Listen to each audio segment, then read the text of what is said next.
इस वीडियो में भीड़ ने तृणमूल कांग्रेस के national general secretary Abhishek Banerjee को घेरा हुआ है। बंगाल में इलेक्शन रिजल्ट आने के बाद से टेंशन का माहौल है।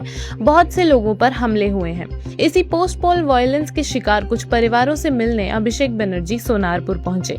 इनमें से एक संजू करमारकर भी थे जो टीएमसी के वर्कर थे और उन पर कथित तौर पर इलेक्शन के बाद बीजेपी के लोगों ने हमला किया था। लेकिन अभिषेक के सोनारपुर पहुंचने से पहले ही भीड़ तैयार थी। वहां पर चोर चोर के नारे लगाए गए, बांग्लादेशी के नारे लगाए गए, उन पर अंडे और पत्थर फेंके गए और कुछ लोगों ने उन्हें थप्पड़ और लात तक मारने की कोशिश की। सिक्योरिटी को उन्हें हेलमेट पहनाकर भीड़ के बीच से निकालना पड़ा।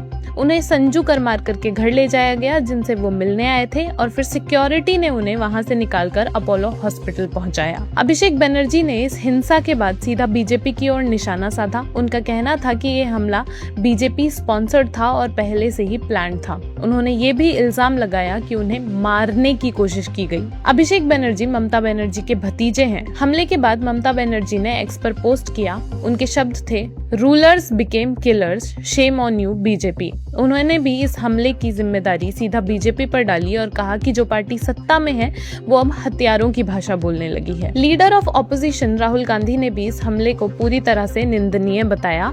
उनका कहना था कि एक एमपी पर हुआ हमला सिर्फ एक इकलौते इंसान पर हमला नहीं होता, बल्कि उन सब लोगों पर होता है जिन्होंने उसे इलेक्ट किया है। उस डेमोक्रेसी पर होता है जो हम सबकी विरासत है। ये बीजेपी की बदला लेने की पॉलिटिक्स का एक बदसूरत चेहरा है।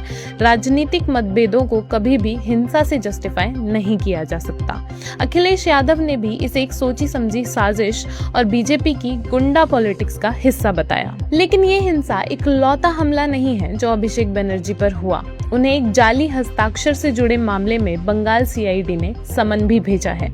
इस समन को अभिषेक बनर्जी ने एक्सेप्ट तो किया, लेकिन साथ ही इसे राजनीतिक प्रतिशोध और पावर का गलत इस्तेमाल भी कहा। जहां सारे ऑपोजिशन लीडर्स ने बीजेपी पर सवाल उठाए, बीजेपी के लीडर दिलीप घोष ने इस पर कहा कि बंगाल की जनता ने पिछले 15 सालों में टीएमसी के राज में बहुत हैरासमेंट झेला है। ये बंगाल की जनता का गुस्सा है जो बाहर आ रहा है। फिलहाल अभिषेक बनर्जी को हॉस्पिटल से डिस्चार्ज कर दिया गया है।